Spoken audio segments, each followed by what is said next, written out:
신명기서 저와 여러분이 말씀을 나누면서 한번 정리하면서 또 복습하면서 같이 이야기를 나누려고 합니다. 자, 신명기의 주제는 뭐라 그랬죠? 우리가 한마디로 요약하면 신명기의 주제는 이제 대충 감이 잡히시죠?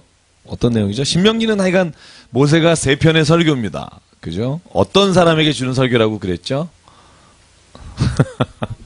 하여간 감사합니다, 여러분. 듣는 대로 잊어버려 주셔서 제가 그렇죠. 광야에서 태어난 세대, 혹 애굽에서 20세가 되기 전에 나온 세대. 그러니까 이 새로운 세대에게 하나님께서 모세를 통해서 너희들도 하나님과 계약을 맺어라. 하나님의 백성으로 살아라. 그래서 모세가 준 3편의 설교 겸 간증 겸 자기의 고백처럼 되어 있는 게 제가 신명기라고 말씀드렸고요. 오늘 저희가 마지막 21장에서 34장까지 볼 텐데 모세가 늘 부탁하는 게 있어요. 딱 단어가 요약될 수 있는 게 뭐죠? 너희가 하나님 말씀에 순종하면 하나님께서 너희를 앉으나 서나 나가나 들어오나 네가 어디에 있든지 하나님께서 너와 함께 하시고 너에게 복을 주시겠다. 그죠? 가장 큰 복이 뭘까? 하나님이 주신 복 가운데 뭐라고 생각하세요? 네? 하나님과 동행하는. 경희자매님 이제 하산하셔도 되겠어요. 지하로 하산하. 제가 어제 CBS 촬영할 때 제가 은혜 받은 말씀이 동행이란, 왜 이런 텔레비전 프로도 있잖아요. 동행. 그죠? 그래서 우리가 하나님으로부터 뭐를 받을 수도 있고 기도가 응답될 수도 있고 병이 낫거나 우리가 정말 자녀를 위한 것들이 응답받는 경우도 있지만 가장 큰 하나님의 복은 동행하는 복입니다. 왜냐하면 하나님과 동행하면 그 길이 때로는 요단강이 나올 수도 있어요. 그죠? 홍해가 나올 수 있지만 왜 그 길이 우리에게 진짜 하나님 안에서 복된 길이라고 우리가 믿냐 하면 우리가 이 세상에 사는 목적이 우리의 입신양명에 있지 않고 하나님의 뜻을 이 땅에서 이루어가는 게 우리의 꿈이라면 우리가 때로는 하나님이 원하시는 기쁜 일을 하다가 혹은 어려움을 당할 수 있지만 그게 우리에게는 평안이 된다는 거죠. 여러분, 그런 기쁨이 우리에게 있기를 원합니다. 그죠? 그 기쁨이 있기 때문에 우리가 아무것도 없는 것 같으나 우리가 모든 것을 가진 자요. 여러분, 이 바울의 고백이 이해가 안 될 때가 있어요. 우리가 무명한 자나 우리가 하나님 안에서 유명한 자요. 이런 말은 무슨 소리야? 이런 느낌을 갖지만 하나님 안에서 그 평안을 깨달아 보면 정말 그 기쁨이 뭔지를 우리가 알 수 있게 된다는 겁니다. 그래서 오늘 21장부터 이 율법의 내용들이 쭉 나와 있습니다만 여러분하고 이걸 다 살피진 않으려고 합니다. 그리고 저희가 이미 레위기나 출애굽기에서 같이 살펴본 내용들이 있기 때문에 그런데 몇 가지씩만 제가 짚어볼게요. 하나님이 말씀하신 율법 그리고 하나님이 주신 법이 지금의 우리의 법과 또 어떤 것이 다르고 또 어떤 것들이 또 하나님께서 특이하게 주신 율법인지를 한번 보도록 하겠습니다. 자, 21장을 볼게요. 21장에 보면 이 무죄한 피를 흘린 것에 대해서 얘기하고 있는 장면입니다. 사람이 제가 여러분에게 말씀드렸죠. 전쟁 때라도 그 마을에 혹 무죄한 피를 흘린 사람이 있으면 그 사람을 그냥 두지 말고 그 사람을 끝까지 장례를 해주고 혹시 무고한 피를 흘린 걸 알게 된다면 그 사람을 위해서 회개하는 마음을 갖고 회개하라 이런 마음을 주시는 거고요. 21장 10절에 보면 여자 포로를 아내로 삼을 때 이렇게 하라라고 하는 장면입니다. 그죠? 포로로 된 여인에 대해서 아내로 삼고자 원하거든 11절에 보면 12절에 그를 내 집으로 데려간다. 그런데 너가 혹시 그 여자가 나중에 마음에 들지 않는다고 해서 마음대로 내쫓지 마라. 그리고 종으로 여기지 마라. 지금 생각하면 이게 무슨 법인가 이런 생각이 들 수 있겠지만 그 당시에는 이게 굉장히 세부적인 법에 들어갑니다. 굉장히 그 여인들을 위한 법이 되는 거고요. 뒤에 한번 보실래요? 21장 15절 장자의 상속권에 보면 특이한 대목이 있어요. 여러분 이거 보셨죠? 어떤 대목이 좀 특이하죠? 혹시 지우개가 어딘지 모르겠어요? 네. 여러분 이건 저거 생각하면 돼요. 야곱이 두 여인과 결혼하죠. 첫 번째 여인은 레아고요. 두 번째 여인은 라헬입니다. 그런데 실제로 야곱이 정말 누구를 좋아했죠? 라헬이란 여인을 좋아해서 그 집에서 종살이를 하잖아요. 7년을. 그런데 나중에 7년을 하고 나니까 자기 잠자리에 들어온 게 라헬의 언니 레아가 들어와서 할 수 없이 레아를 아내로 맡고 7년을 더 일해서 라헬을 아내로 맡잖아요. 그때 여러분 라헬이 오히려 야곱의 사랑을 받으니까 레아에게 하나님이 축복을 주신 게 뭐냐면 자녀의 그죠? 축복을 주십니다. 그래서 이 레아는 6명의 자녀를 낳잖아요. 그죠? 그리고 오히려 시녀 그러니까 빌하나 실바나 라헬은 둘 이렇게 아기를 낳습니다. 그래서 여러분 오늘 법이 그런 법이에요. 너희가 혹 아내를 뒀는데 그 아내 중에 네가 정말 좋아하고 사랑하는 아내가 특별히 있다고 해서 장자를 바꾸지 마라. 오히려 너에게 먼저 결혼한 아내가 미움을 받는 아내가 있다면 그 사람에게 17절 2배의 재산을 주도록 해라. 이렇게 세밀한 일까지 얘기를 쭉 하십니다. 제가 그래서 요거를 다 읽지는 않겠고요. 그냥 이렇게 넘어가는데 21장 23절이 그 예수께서 십자가에 달려 죽으실 때 그때 인용된 말씀 중에 하나입니다. 맨 마지막 이렇게 돼 있죠. 나무에 달린 자는 하나님께 저주를 받았습니다. 이 말이 뭐냐 하면 예전에 사람이 범죄를 하면 죄를 지면 죽여서 나무에 다는 경우가 있어요. 지금 생각하면 너무 잔인한 일이지만 예전에는 경고하는 의미에서 그렇게 하는 경우가 굉장히 많았기 때문에 그러나 밤새 두지 말라는 겁니다. 우리가 아무리 그 사람이 죄를 졌다 하더라도 그 시신을 밤새 둠으로 인해 그 사람이 죽은 시신이 욕되게 하거나 혹은 그것이 하나님이 주신 땅을 더럽히는 일이다 이렇게 지적하고 계시고요. 그래서 예수께서 십자가에 죽으신 후에 굉장히 일찍 숨을 거두십니다. 그래서 성경에 보면 거의 3시간 만에 십자가에서 숨을 거두시는데 그렇게 짧게 십자가에 머무신 것이 굉장히 놀라운 일입니다. 자, 오늘 22장 5절 여러분 뭐 읽으시다가 뭐 이런 게 다 있나 이런 것도 있으실 거예요. 그래서 22장 5절에 보면 제가 읽다가 야 이런 게 있었네? 이런 걸 한번 같이 읽어볼까요? 시작. 여자는 남자의 의복을 입지 말 것이요 남자는 여자의 의복을 입지 말 것이라 이같이 하는 자는 내 하나님 여호와께 가증한 자이니라. 이거 어떻게 생각하세요? 남자가 치마 입는 나라 있잖아요. 스코틀랜드에 가면 남자가 치마를 입죠. 그죠? 근데 재밌는 건 뭐가 남자 옷이고 뭐가 여자 옷인지에 대한 규정이 없어요. 제가 한번 다 봤거든요. 그랬더니 여기는 없어요. 그렇죠? 뭐 예를 들어서 남자는 이런 옷을 입어라, 여자는 이런 옷을 입어라 규정이 있으면 알 것 같은데 그런 말이 없다는 겁니다. 여러분 그래서 이쯤에서 한번 제가 한번 이스라엘의 법이 주어졌을 때 여러분 이런 거 생각해 보셨어요? 왜 이런 여자 옷을 입지 마라, 남자 옷을 입지 마라 하나님한테 다 가증하다 이때 영어 성경에는 이 디테스트라는 단어 돼 있어요. 굉장히 하나님께서 이걸 굉장히 싫어하신다 이런 말입니다. 굉장히 싫어하신다. 근데 지금은 여자가 남자 옷 입죠. 그죠? 남자가 여자 옷 입습니다. 그죠? 왜 저를 그렇게 보세요? 그 말은 뭐냐면 예전에 여자가 바지 입는 게 허용이 안 됐었습니다. 이스라엘에서 여자가 바지를 입은 사람은 없습니다. 그죠? 지금은 뭐 바지가 자연스러운 옷이잖아요. 그죠? 그러니까 이런 법을 우리가 만약에 하나님이 주신 자연법 혹은 도덕법이라고 보면 굉장히 힘듭니다. 그죠?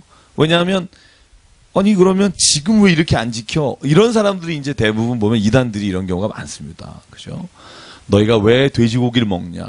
뭐 너희가 왜 아직 피를 뭐 수혈을 하냐? 뭐 헌혈을 왜 하냐? 군대에서 왜 총을 잡냐? 막 이런 사람도 있잖아요. 그죠? 근데 제가 성경을 이렇게 보면서 여러분 지금 저희가 이거 방송에 나가도 되는지 모르겠습니다만 뭐 일본 사람은 못 들을 테니까 일왕 아주 참 이상한 집단이 그 일본이잖아요. 그죠? 아직도 일왕을 굉장히 하늘과 같은 그죠? 왕권 신수설 비슷하게 하늘에서 주신 어떤 사람이라고 생각하잖아요. 저는 참 그 선진국이라는 나라에서 왕이 있는 나라가 몇 군데 있습니다. 그런데 저렇게 왕을 신처럼 받던 나라는 몇 나라 없습니다. 유럽도 뭐 영국도 여왕이 있습니다만 뭐 실질적으로 뭐 그렇게 뭐 신처럼 떠받들지는 않는 것 같은데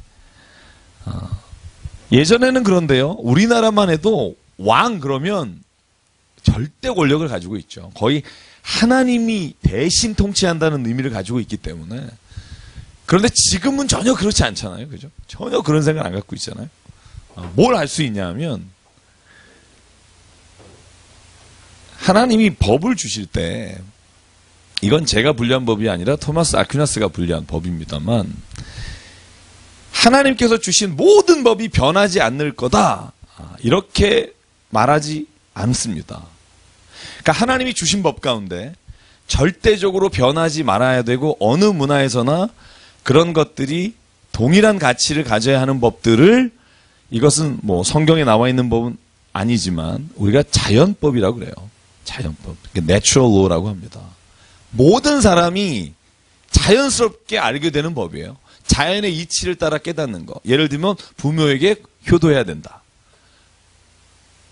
부모를 아주 짐승처럼 생각해라. 이런 집단은 별로 없어요. 그죠? 거의 없지 않아요? 그죠? 살인하라. 마음껏 죽여라. 이런 생각을 가진 그런 어느 민족이나 어느 종족에도 그런 것이 없다는 거죠.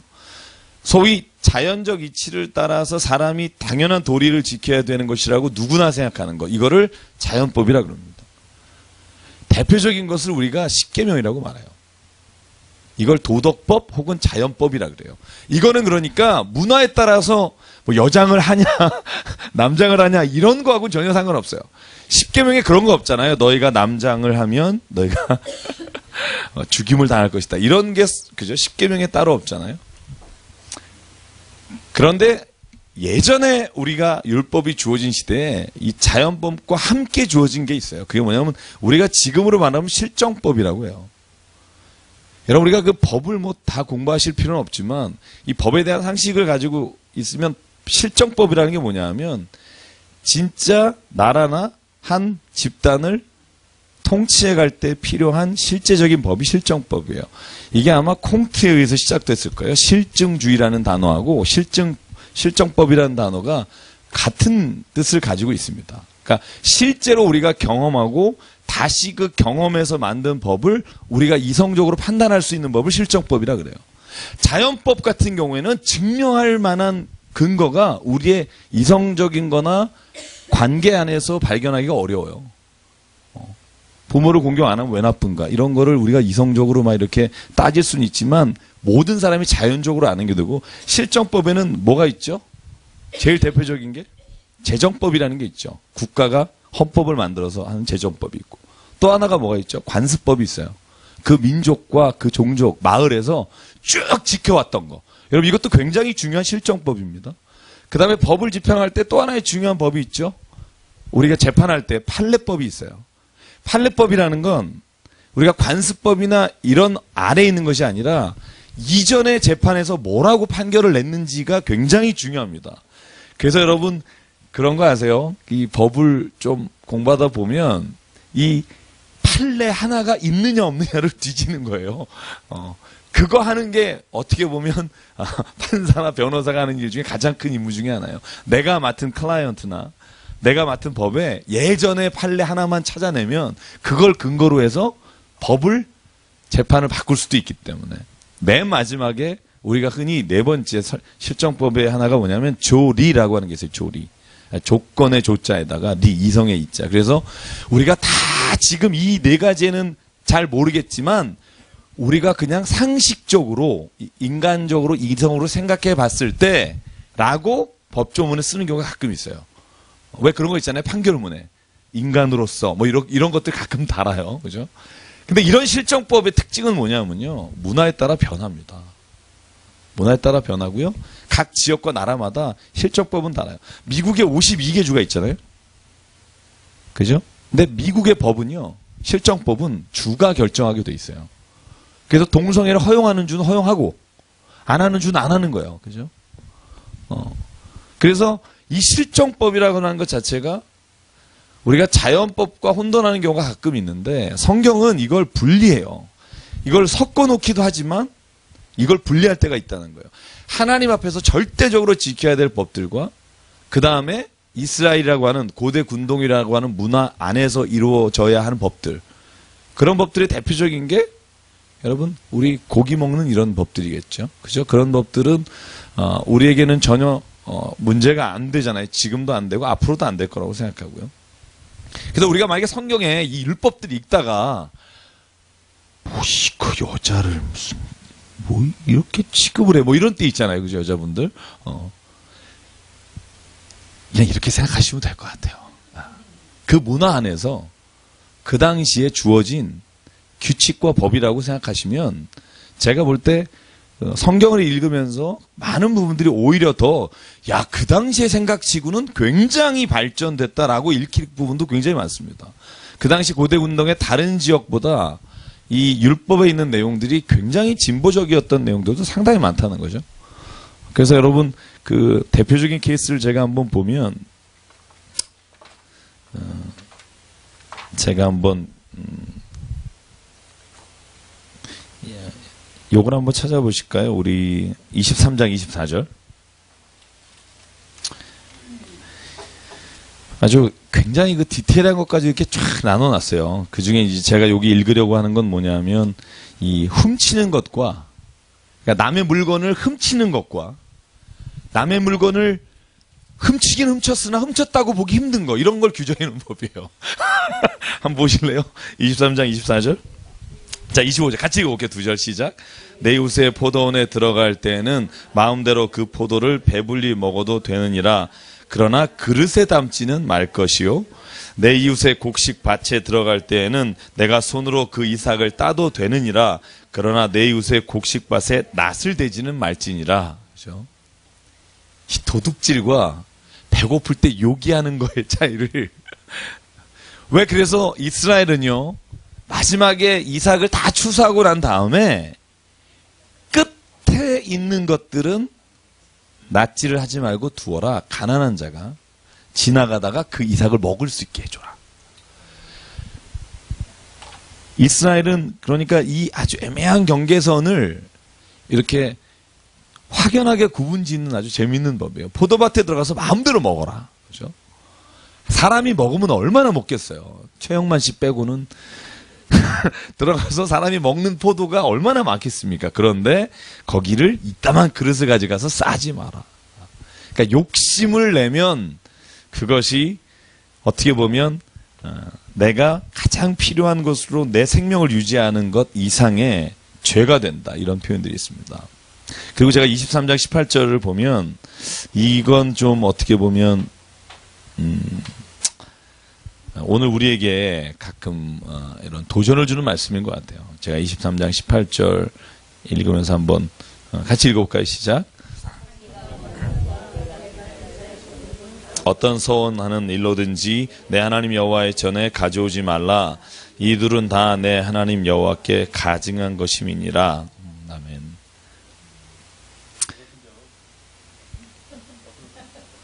그 느낌입니다. 이걸 뭐 1번 뭐 2번 뭐 이렇게 말할 수는 없고 이 개라는 표현은요. 이 유대인에게는 굉장히 안 좋은 말입니다. 신약에도 이런 말 한 번 나옵니다. 그죠?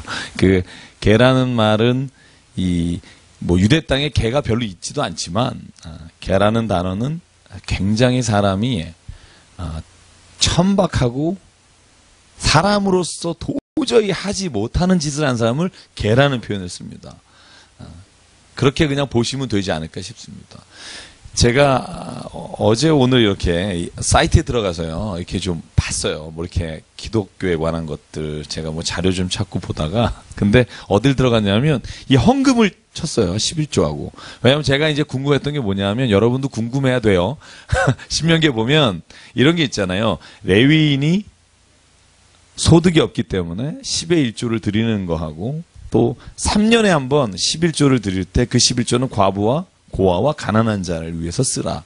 그래서 제가 이 11조가 도대체 1년에 한 번 걷는 것과 3년에 한 번 걷는 것이 어떤 관계가 있나, 이런 거를 쭉 이제 조사하고 알아보다가 어느 사이트에 들어갔는데, 이거 그런 사이트인 거예요. 기독교를 싫어하는 사이트.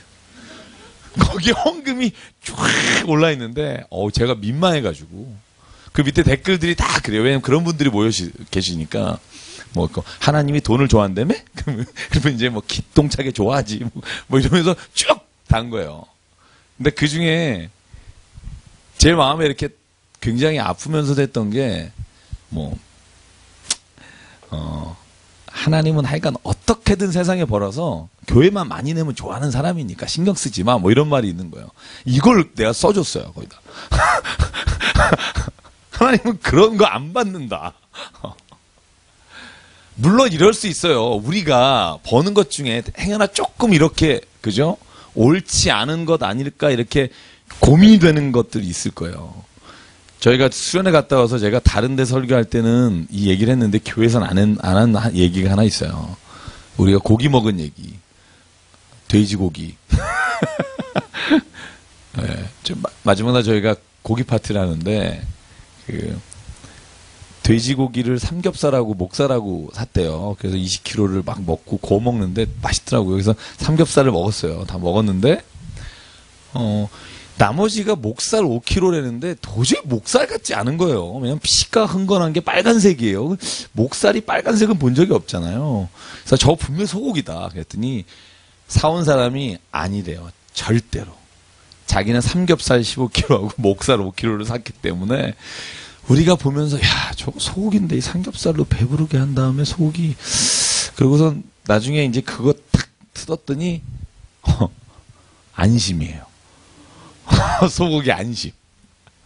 여러분, 그래서 그 굽는데, 와, 그 냄새하고 고기를 가져와서 막 먹는데 얼마나 맛있는지, 그때 같이 갔던 김동주 목사님이 하시는 말씀. 아니, 뭐 삼겹살로 배 다 부르게 한 다음에 소고기를 내요? 막 이러면서 막 화를 내시는데, 그때 이제 우리가 그런 생각했죠. 이거 소고기 이렇게 싸게 어떻게 샀냐? 막 얘기가 돌았어요. 그러니까, 야, 돼지고기인 줄 알고 줬나 보다. 이러면서 막, 그래서, 야, 그랬더니 재수 정말 좋다. 이러면서 먹고 있는데, 누구였죠? 어느 자매가 갑자기 그런 얘기를 했어요.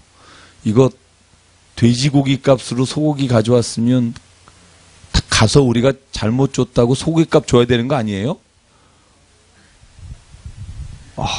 그때 제 마음속에 목사가 먼저 얘기해야 되는데, 내가 얘기를 먼저 했어야 되는데, 자매가 하고 나니까 마음속에 계속 이게 불편했어요. 그러니까 내가 아무 표현도 안 하고 교회 예배드리고 끝나고 계속 마음이 안 좋았는데, 이걸 어떻게 해야 될까 그랬는데, 제가 저녁에 우리 몇 분 임원들하고 평가회하고 뭐 전사님들하고 먹을 때 마음이 이렇게 편안해졌어요. 진짜 그 꼼꼼한 회개가 영수증을 다 뒤진 거예요. 그래갖고 목살하고 삼겹살 영수를 찾았어요. 그랬는데 집사님한테 전화까지 해봤죠. 고기를 소개해 주신 집사님한테 전화까지 한. 그래서 제가, 야, 저희 교회 청년들이 굉장히 민감하다. 굉장히 순수하다. 그래서 찾아서 전화를 했는데, 그분 안심 소고기를 키로당 16,000원에 교회에서 간다고 싸게 주신 거예요.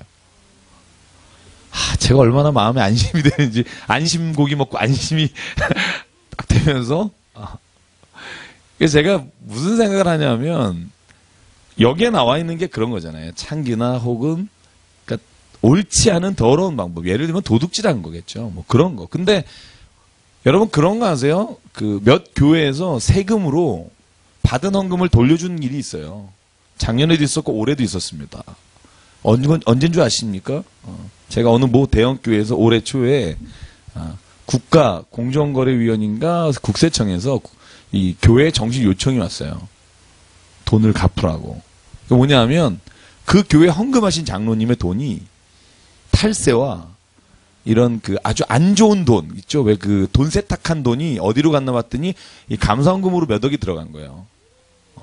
그러면 이제 국가에서 그걸 요청할 수 있어요. 그래서 국가에서 증거자료 대고 이 사람이 이거 은닉이나 혹은 이런 거니까 이 돈을 해라. 냈어요. 물론 안 낼 수 있는 방법도 뭐 있다고 하는데 어떻게 안 내겠어요. 그렇죠. 그래서 왜 우리가 그런 생각 가끔 하잖아요. 참 우리가 신앙생활 하면서 민감하지 못한 부분들이 있어요. 가끔. 그죠?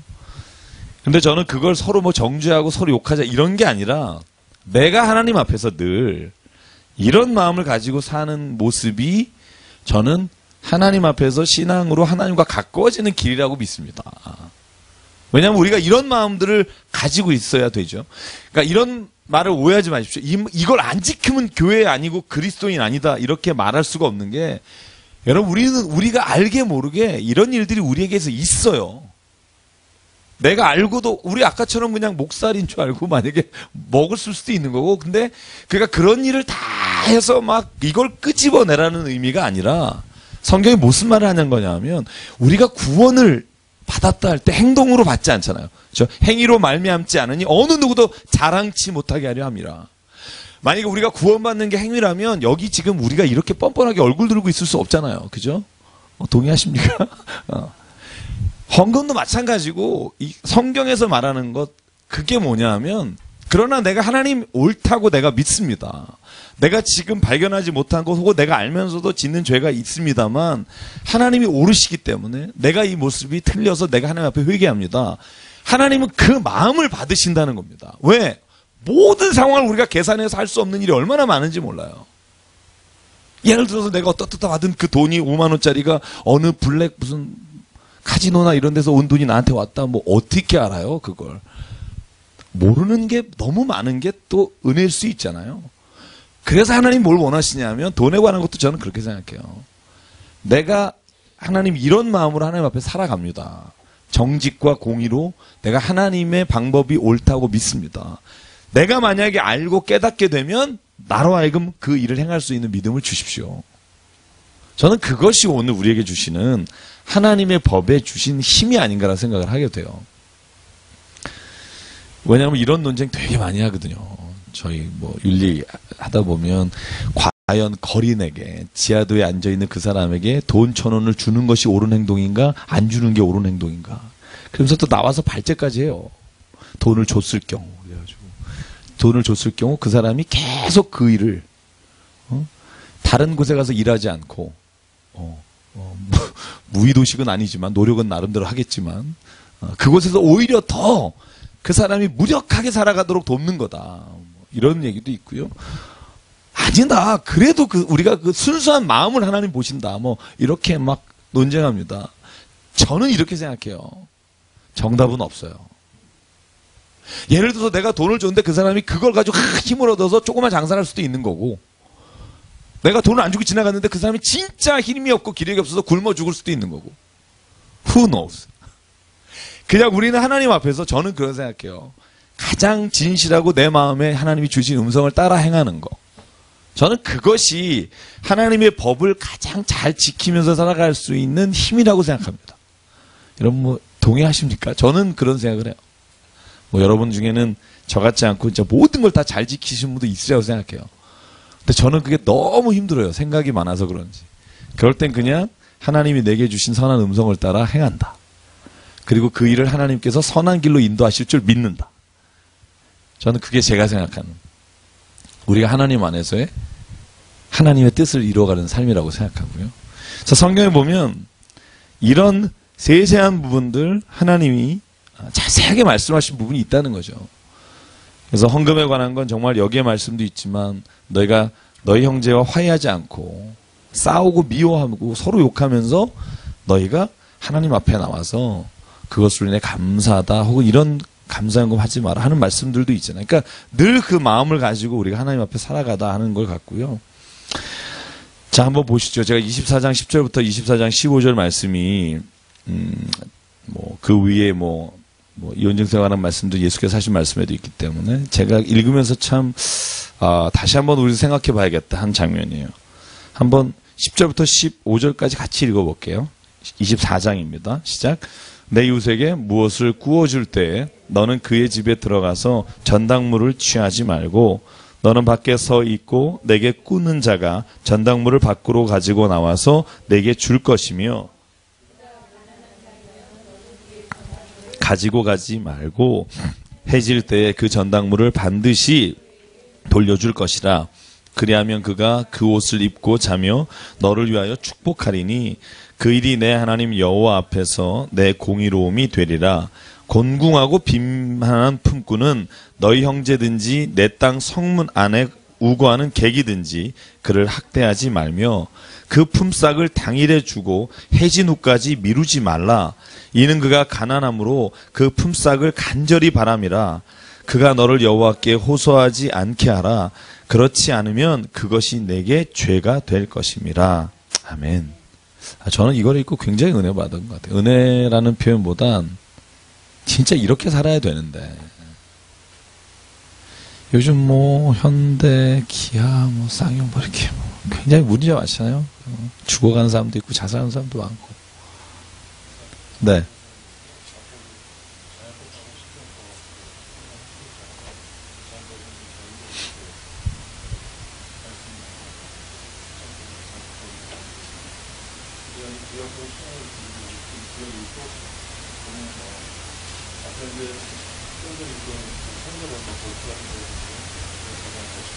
이런 거는 정확하게 이제 시적법보다는 자연법에 가까워서 지금의 현재 그 적용을 밑에 보면 이사를 갖지 마라 이런 거는 이제 저도 시적법에 지금 말씀하신 건요. 제가 아까 하나를 안 했는데 왜냐하면 종교적인 거라 지금 그런 창기와 어떤 개 같은 이런 단어는 이런 실정법이라기보다 의식법이라 그래요. 이 의식법이 뭐냐면 세레모니얼이라고 종교적인 법이죠. 그러니까 성경에는 율법에 이 세 가지, 아까 제가 두 개만 설명해서 그러는데 세 가지가 같이 있어요. 네. 종교의식, 하나님 앞에 예배하는 거.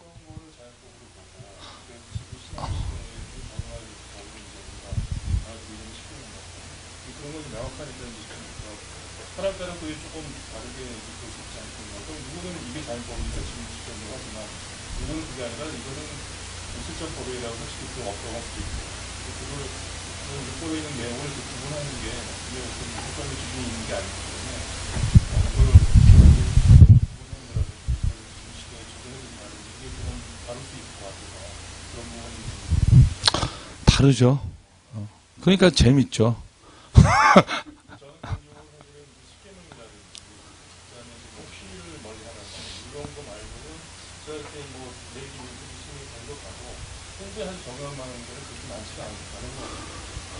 저는 의외로요. 제가 신명기 한 지금 10번 읽으면서 이런 법은요. 적용하면 얼마나 좋을까 이런 생각했어요. 네. 어떤 거를 지금도 적용해야 되고 어떤 거를 적용할 필요가 없는지. 그러니까 그거를 이제 가장 대표적으로요. 예수님의 말씀을 보면 돼요. 그러니까 예수님의 말씀 중에 마태복음 5장부터 7장. 특별히 우리가 산상수훈이라고 하는 곳에 이 모세가 한 율법에 대해서 세 가지는 거부하시고 세 가지는 변형시키시고 이렇게 구체적으로 예를 들어주신 방법론이 있어요. 그러니까 제가 이제 마태복음 할 때 그 얘기를 좀 드리겠는데 너희는 모세가 이러하라 말하였으나 나는 너에게 오늘 말하노니 이런 말씀들이 있어요. 예. 그게 이제 말하자면 구약에서 그렇죠. 뿐만 아니라 너희가 원수를 미워하라 하였으나 내가 너에게 말하오니 원수도 사랑하라. 그러니까 이런 것들은 어떤 의미에서 보면 실제로 예수께서 이 세상을 살아가면서 우리에게 적용시키는 법이기 때문에 이 법이 하나로 정해진다는 게 오히려 문제예요. 만약에 우리가 이 구약에 있는 법을 오늘날 모두 동일하게 딱 적용해야 된다라고 할 때도 또 문제가 돼요. 왜? 살아가는 문화나 이런 게 다양하기 때문에 저는 그래서 우리가 처한 곳이나 이런 데서 그 안에 있는 사람들이 그 안에서 가장 합리적으로 세상 가운데 법을 세우는 게 세상의 재정법이겠고, 교회 안에서 그 법을 이끌어 나가고 세우는 게 교회에서 가지고 있는 하나님의 나라의 법이라고 소위 말하는 우리 교회가 해야 될 법이겠죠. 그죠? 그래서 일단 그 얘기는 곧좀 마무리하고, 제가 요 부분에 있잖아요. 여러분 이런 생각 해봤어요? 남한테 돈을 꿔줄 때, 전당물을 잡을 때 그 집에 내가 들어가지 말라는 거죠. 그죠? 그 사람이 전당물을 가지고 나오게 하라. 이런 경우는요, 가난한 경우를 말하는 거예요. 우리끼리 뭐 큰 돈 거래할 때 이런 얘기가 아니라, 대부분 이 시대는요, 돈 빌린다는 건 극빈자가 빌리는 거예요. 대부분이 그렇습니다. 어려운 사람. 그러니까 그런 때 그가 가지고 나온 것을 저당 잡힌다 하더라도 그 사람이 정말 어려운 것 같을 때 그 저당물을 가지고, 왜냐하면 저당물이 주로 겉옷입니다. 이스라엘은 저녁엔 춥잖아요. 낮에는 덥고. 그래서 성경에 재밌는 게 우리랑 다른 말이 있어요. 겉옷이 달라고 하면 속옷을 달라고 하면 겉옷. 그죠? 이 말이 뭐냐면, 거기는 겉옷은 굉장한 의미가 있어요. 추위를 견뎌내는 힘이에요. 그러니까 실제로 겉옷조차도 네가 저당물로 가져가면 그 사람은 이 밤에 추워서 죽을 수도 있다는 거예요. 그래서 오늘 이렇게 말하죠. 이 13절입니다. 해 질 때 그 전당물을 돌려줘라. 왜? 그가 옷을 입고 자야 하는데. 이불을 덮고 자는 게 아니라 그 겉옷이요, 굉장히 두꺼운 옷입니다. 그 옷을 입고 자는 거예요. 그래서 여러분 예수님께서 겟세마네 동산에서 기도하실 때, 여러분 마가복음에 보면 이런 재밌는 장면 아세요 혹시? 병정들이 와서 예수님 잡아요. 그때 겉옷을 벗고 도망가는 자가 있어요. 누군지 이름은 안 나와요.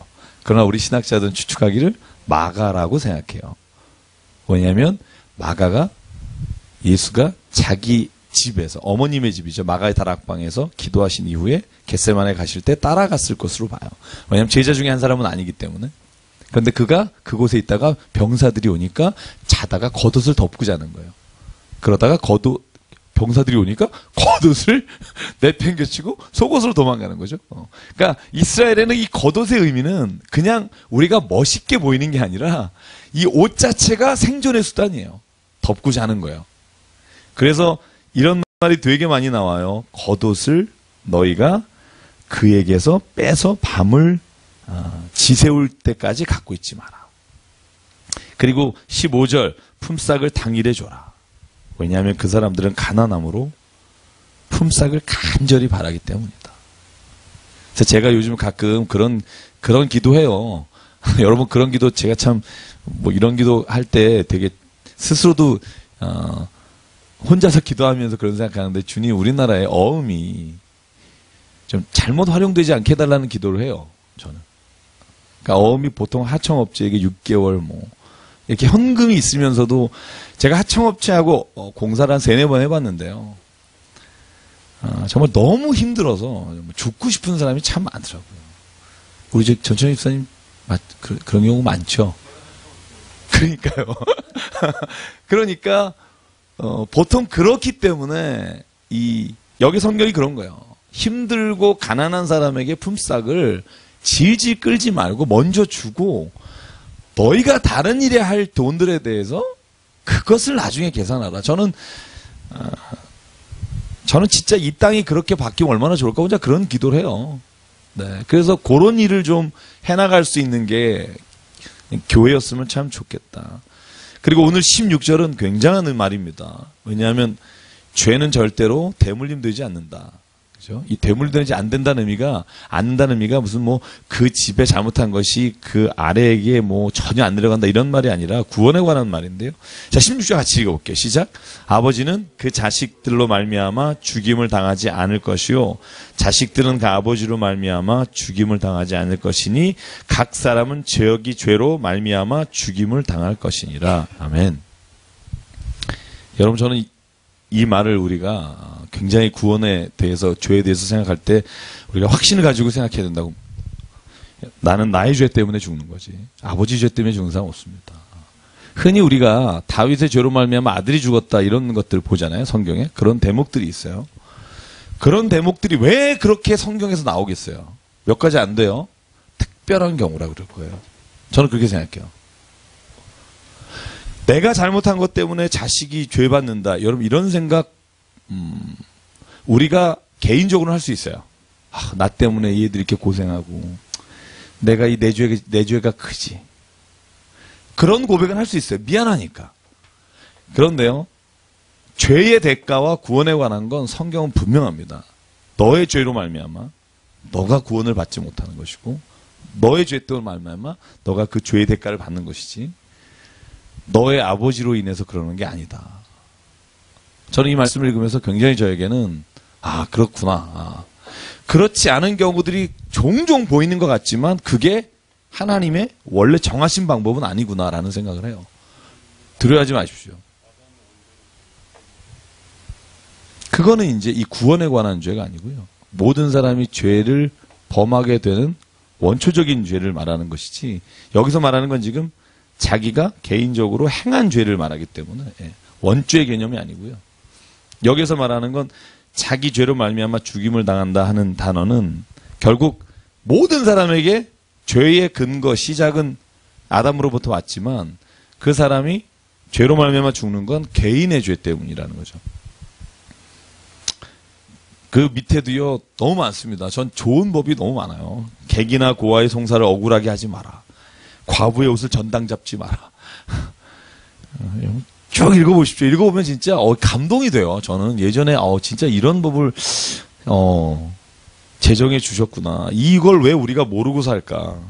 이걸 진짜 우리가 알고 살면 이 세상이 참 지금보다는 조금 더 좋은 세상이 될 텐데 기독교인만이라도 그죠? 기독교인만이라도 우리가 이 법을 깨닫고 살면 우리가 없는 것보다 우리가 있는 세상이 조금 더 좋은 세상이 되리라는 우리 곽 집사님 말처럼 그렇게 될 수 있을 줄 믿습니다. 그래서 이 법을 읽을 때 저는 참 좋은 법들을 이 태형을 때릴 때도 그래요. 25장 3절 40대를 넘기지 마라. 왜냐하면 그때부터는 벌하는 게 아니라 죽이는 거다. 그래서 40에 한 대 모자른 매를 맞았다. 이 바울이 그런 표현 나오잖아요. 이 40대가 태형이 견딜 수 있는 마지막 매라고 하는 겁니다.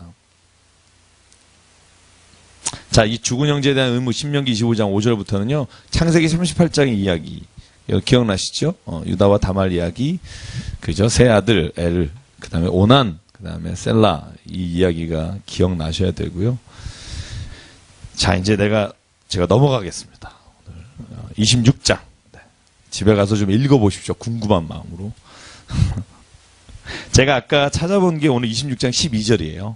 26장 12절에 보면 11조를 드리는 해에 내 소산의 11조 내기를 마친 후에 그것을 레위인과 객과 고아와 과부에게 주어 내 성읍 안에서 먹고 배부르게 하라. 그래서 11조가 쓰이는 대표적인 일이 뭐냐면 어렵고 힘들고 고아와 과부에게 쓰여야 합니다. 교회의 모든 헌금에 정말 많은 부분이 이 일을 위해서 쓰여야 합니다. 이건 정말 하나님이 주신 법입니다. 저는 이 법을 지키고 싶어요. 저희 교회가. 그래서 늘 소망이지만 우리가 재정적으로 좀 풍족하지 못하지만 기본적으로 운영해야 될 비용들이 있기 때문에 참 늘 안타까운 마음이 있습니다만 그 이외에는 이 일에 써야 한다 이렇게 생각해요. 그래서 교회가 가장 이 물질에 대해서 좀 서로 믿을 수 있는 곳이 됐으면 너무 좋겠다는 생각을 해보고요. 자, 그 다음에 제가 넘어가겠습니다. 제가 27장은 여러분 그 앞장에서 할 때 제가 말씀드렸습니다. 그리심산과 에발산, 축복과 저주를 그 세겜의 위아래에 있는 산에서 선포하는 장면 할 때 이 부분 읽어드렸습니다. 기억나시죠? 그죠? 맞으면은 무슨 말인지 모릅니다. 그래서 약간 용용 죽겠지가 있어야 다음에도 오시니까 넘어갑니다. 넘어갑니다. 그래서 이 땅에서 그 축복. 그래서 이 다음에는요. 계속 반복되는 말입니다. 네가 하나님 말씀에 순종하면 28장에 반복되는 말이 겁니다. 하나님은 너에게 복을 주시는데 너희가 만약에 하나님 말에 불순종하면 너희는 저주를 받을 것이다. 그리고 늘 이런 표현이 있어요. 자, 저를 보시면 그래서 늘 이런 표현. 복과 저주가 너의 앞에 있다. 이 표현은 정말 재밌는 거예요. 그러니까 네가 뭘 해서 저주가 오고 이렇게 생각하지 마라. 네가 선택한 거다. 성경이 생각하는 건 그거예요. 네가 정말 복받을 것을 기대하고 네가 하나님의 기뻐하시는 일과 이 선한 일을 행하면 너는 복을 받는 거다. 잡는 거다. 근데 네가 하나님 안에서 그 일이 아니라 너의 욕심과 쾌락과 정욕을 위해 너가 이생의 자랑과 안목의 정욕과 육신의 정욕을 따라 구하면 너는 하나님이 앞에 둔 저주를 네가 택한 거다. 이 얘기가 계속 반복돼요. 그래서 28장 14절 보실래요? 같이 읽을게요. 질문 있어요? 네, 말하세요. 네.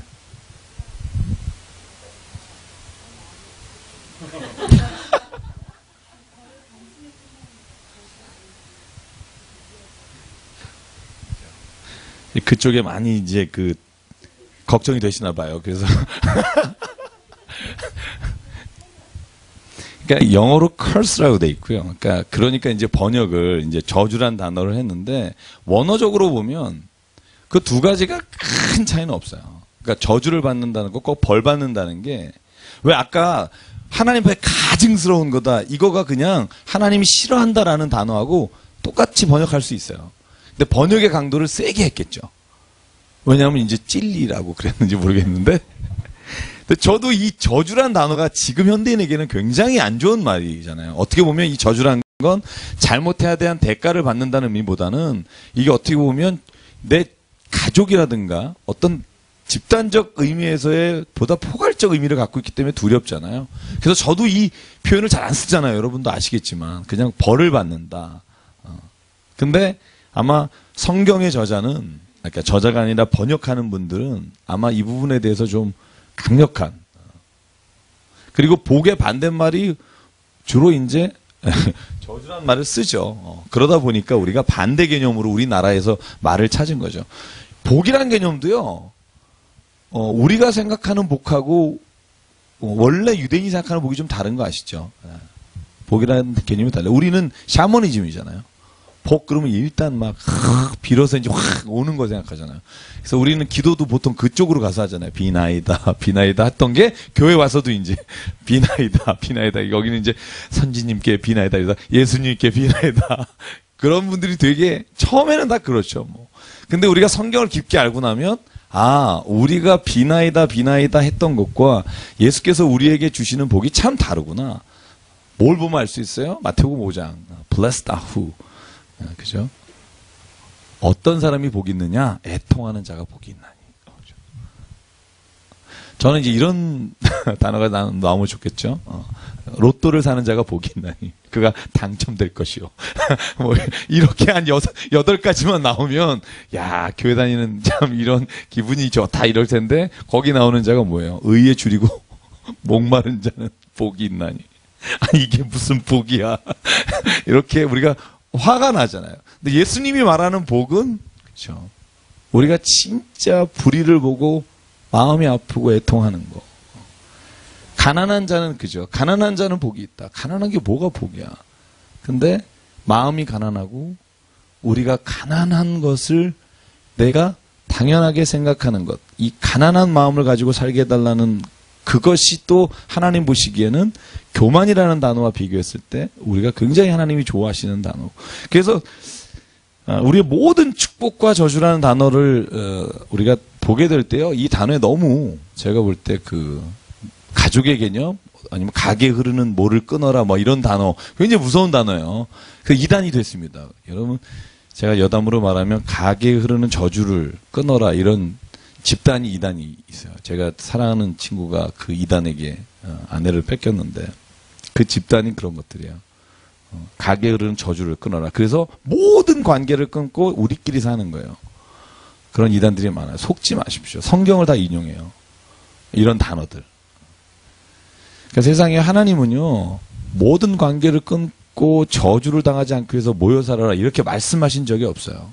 왜냐하면 하나님이 우리에게 주신 가족도 축복이단 말이죠. 그죠? 우리가 이렇게 모여서 있는 것도 축복이고, 그게 만약에 우리에게 잘못된 것으로 인해 바뀌었다면 하나님은 거기를 회복하기를 원하시지, 거기를 끊고 모든 집단으로 자기네들끼리 생활하는 거 원하시지 않죠. 근데 그런 이단이 정말 많아요. 가슴 아픈 사연이 많습니다. 네.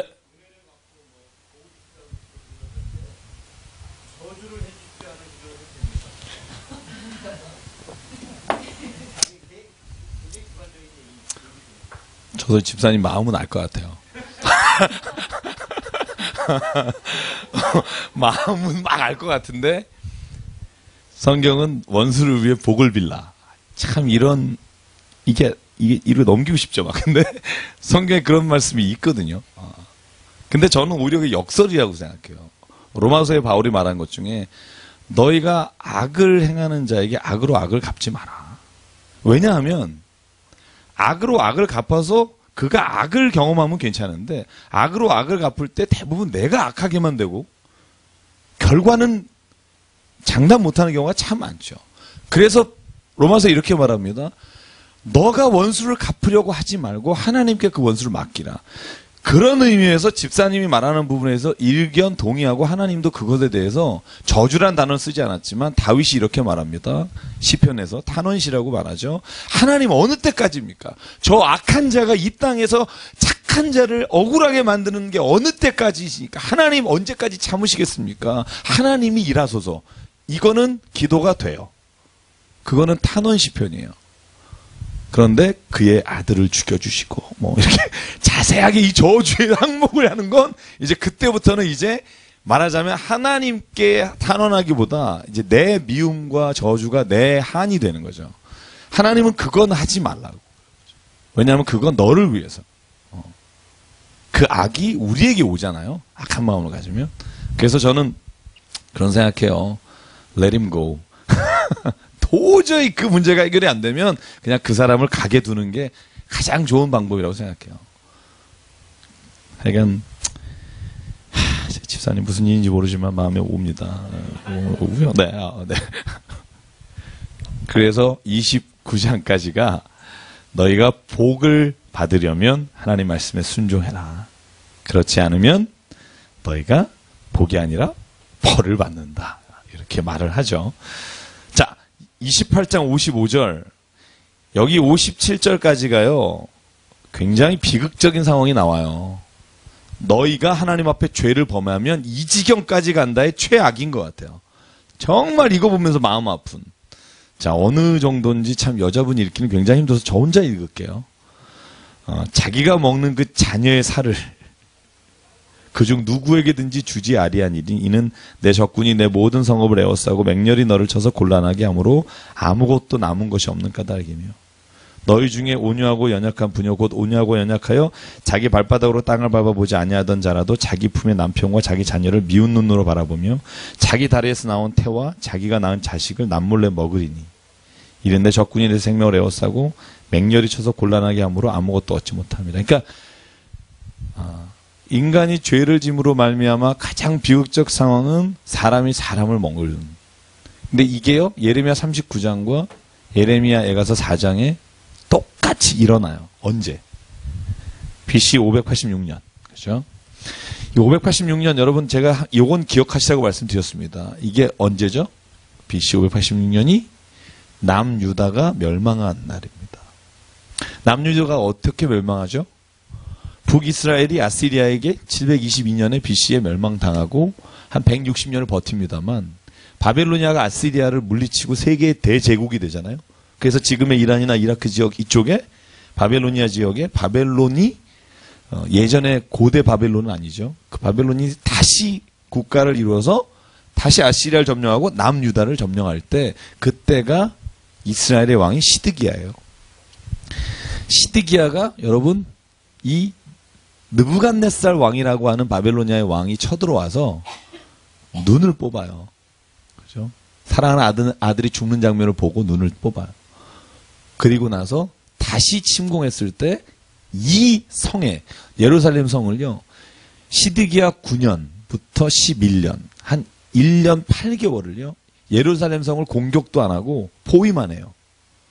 먹을 것과 물을 끊어요. 그때 예레미야 39장에 보면 이 일이 일어나요. 옆집에서 서로 가위바위보해서 자식을 잡아먹고 먹을 것이 없어. 예레미야 애가가 뭐예요? 예레미야가 예루살렘이 586년에 망하는 장면을 보면서 눈물을 흘리며 쓴 거예요. 애가 슬픈 노래. 그 장면의 4장에 보면 이 이야기가 나와요. 그래서 제가 그런 거 있죠. 우리가 이렇게 역사를 보면서 이런 것들을 발견했을 때 하나님 앞에 회개하는 마음이 먼저 있어야 돼요. 어떤 죄든.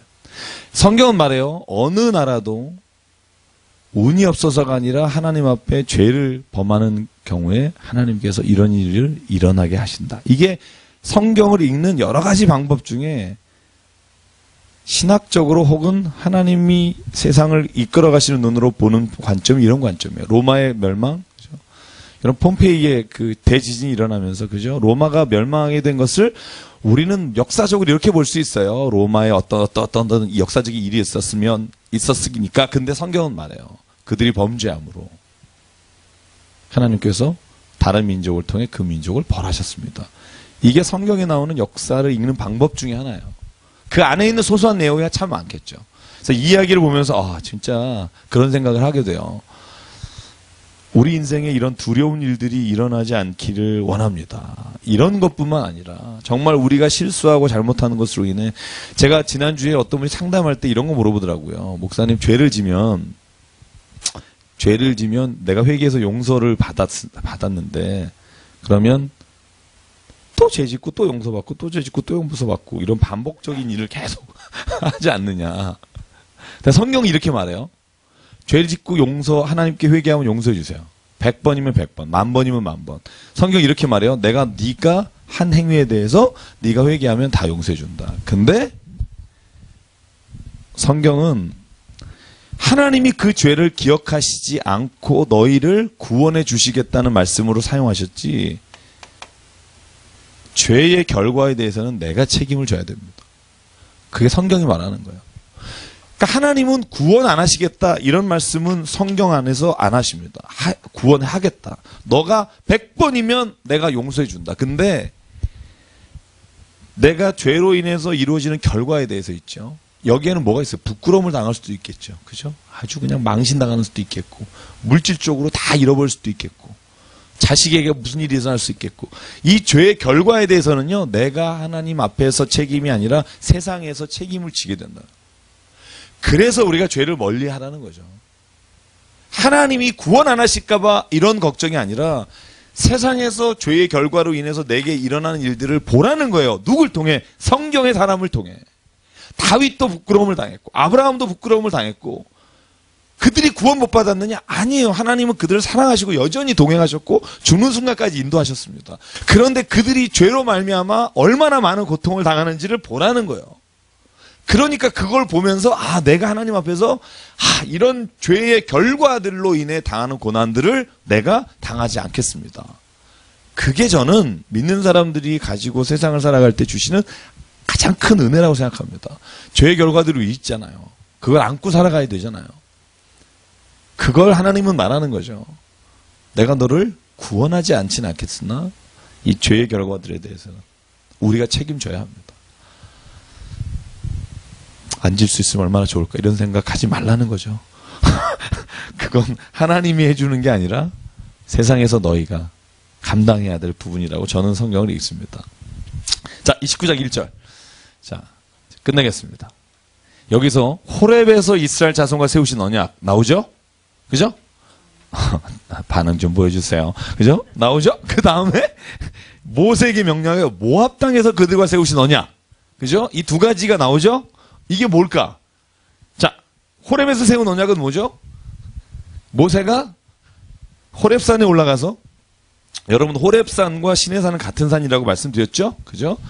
십계명을 받아서 당시 백성에게 나눠준 그 법은 누구에게 준 거예요? 예전에 이집트에서 탈출한 사람들. 그죠? 그 법을 옛날에 9세대와 맺은 거고, 지금 이 신명기에서 모세가 선포하면서 자녀들과 지금 뭐라는 언약식을 하는 거예요. 하나님의 자녀로 너희가 이걸 지켜라. 그러니까 이걸 모세가 죽은 산이 느보산입니다. 느보산이 어디냐면 아까 지도 그렸듯이 요단 서편에 가기 전에 이 사해 오른쪽에 있는 땅이 모압 땅이에요. 여리고성 근처예요. 들어가기 전. 그렇죠? 오른쪽에 느보산에서 모압 땅에 죽으면서 이 자손들에게 선포하는 것이 오늘 모압 땅에서 너에게 주신 언약의 말씀이에요. 이 말씀이 다른 말씀이라는 게 아니라 예전에 너의 자손, 너의 부모님 조상들과 맺은 그 호렙산의 언약과 오늘 너희들과 맺는 이 언약, 이 둘을 너희가 기억하라. 그리고 너희도 오늘 부모님이 고백한 것처럼 너희도 하나님의 법대로 살겠다고 선언해라. 그게 오늘 모세가 마지막으로 이 신명기에서 자손들에게 주는 내용입니다. 자, 그리고는 자, 뒤에 읽어보시고요. 네. 30장 1절 복 받는 길, 그죠? 쭉 나옵니다. 자, 제가 아까 말씀드린 거 30장 15절만 같이 읽을게요. 15절 16절 30절 15절 16절 이게 요약한 겁니다. 자, 시작. 보라, 내가 오늘 생명과 복과 사망과 화를 내 앞에 두었나니 곧 내가 오늘 내게 명령하여 내 하나님 여호와를 사랑하고 그 모든 길로 행하며 그의 명령과 구례와 법도를 지키라 하는 것이라. 그리하면 내가 생존하며 번성할 것이요 또 내 하나님 여호와께서 내가 가서 차지할 땅에서 내게 복을 주실 것임이니라. 아멘. 그렇죠? 저는 우리가 하나님을 사랑하고 이 땅에서 하나님이 주신 선한 길을 선택하는 것 자체가 축복이라고 믿어요. 옳은 것을 선택했을 때 주시는 기쁨. 그것이 저는 그 결과로 오는 축복보다 훨씬 더 큰 게 저는 그리스도인, 믿음의 사람들이 가지는 특권이라고 생각해요. 내가 이걸 선택하다니. 장한데? 이런 거 있잖아요. 그런 선택. 그 뒤에 오늘 여호수아를 31장에 보면 모세의 후임으로 선택합니다. 그리고 31장 6절 여호수아 1장에 나오는 말과 똑같은 말이 나와요. 너는 강하고 담대하라. 두려워하지 말라. 그들 앞에서 떨지 말라. 이는 내 하나님 여호와 그가 너와 함께 가시며 결코 너를 떠나지 아니하시며 버리지 아니하실 것임이라. 아멘. 그죠? 이 말을 하나님이 부르신 사람마다 말씀하셨습니다. 너가 나를 의뢰하면 내가 너와 함께 할 것이다. 강하고 담대하라. 저는 이 말씀 오늘도 듣습니다. 무슨 일을 할 때마다 사람의 혹 어떤 생각들과 말이 아니라 하나님의 이 음성을 듣습니다. 넘어갑니다. 자,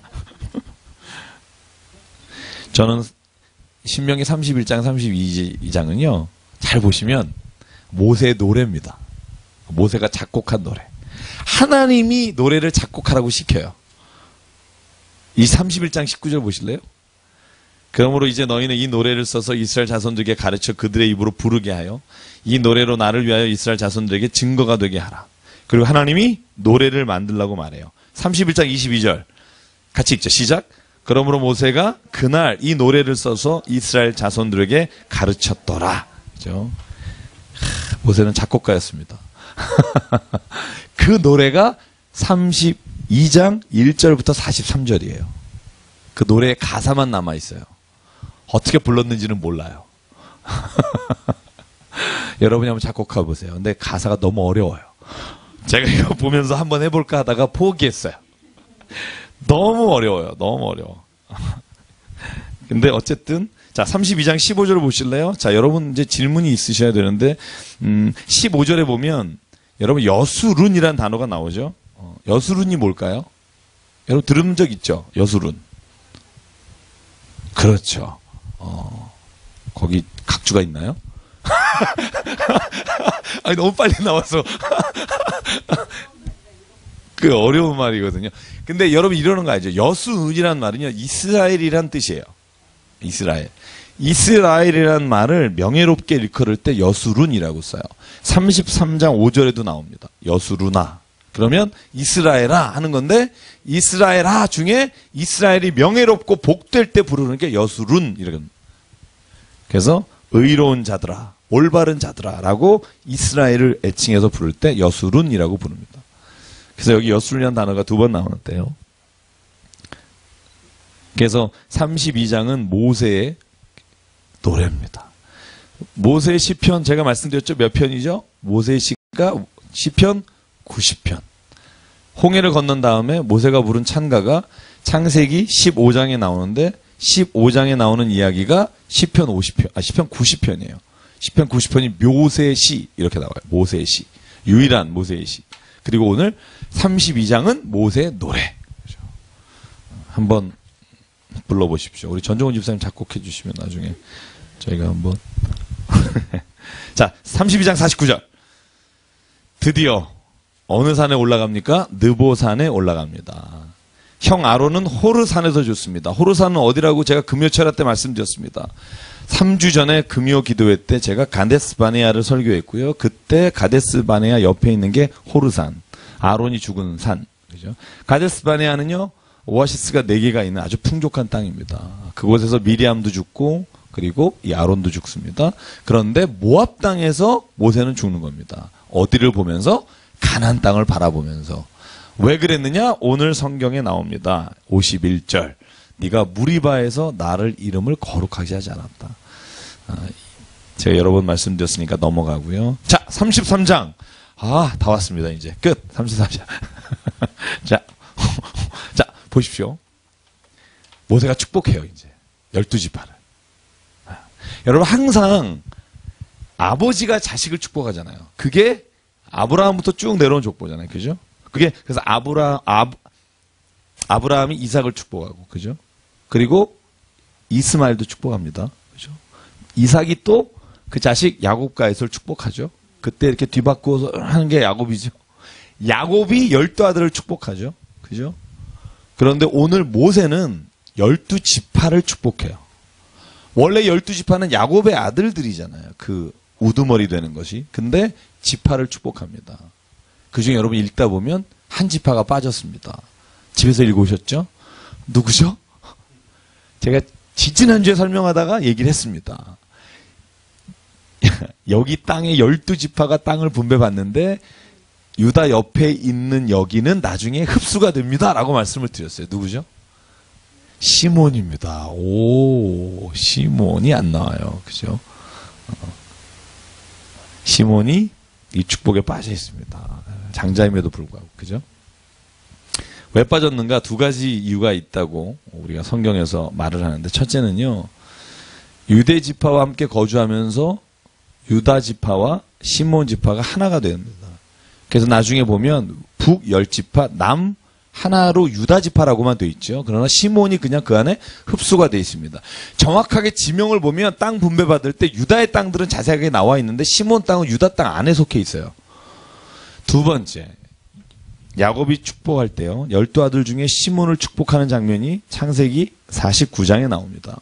5절부터 7절이 시몬 축복하는 장면인데 거기에 이렇게 축복합니다. 축복이라고 말하기는 좀 그렇고 이렇게 말합니다.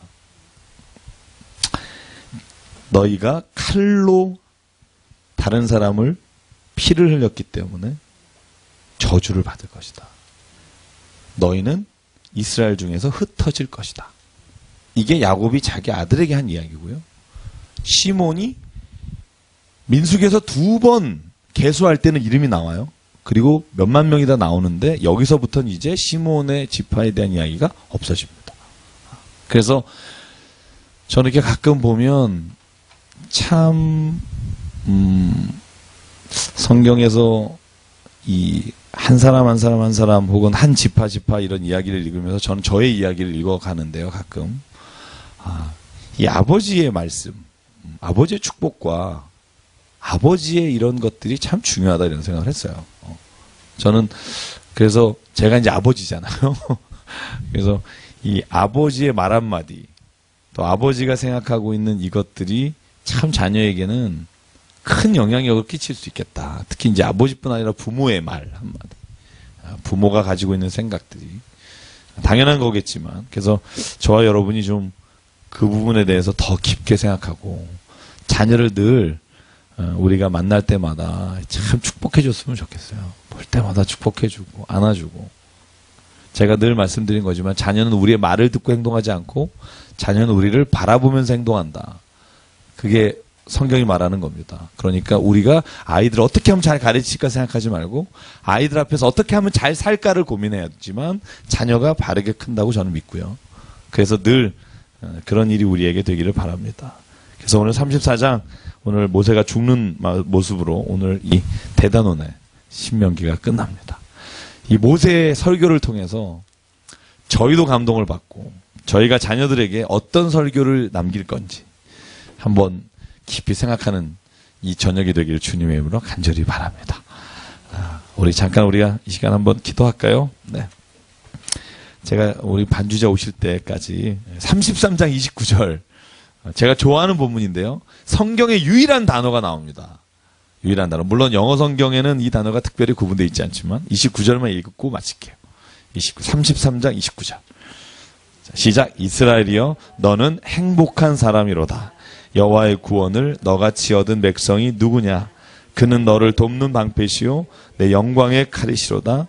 내 대적이 내게 복종하리니 내가 그들의 높은 곳을 밟으리로다. 아멘. 그죠? 여러분 성경에 행복이란 단어가 여기만 나옵니다. 제가 다 뒤져봤는데요. 영어 성경으로 봤을 때는 원어로는 축복이라고 번역해도 되는데 한국말에 왜 행복이라고 했을까? 이 느낌이 되게 좋아요.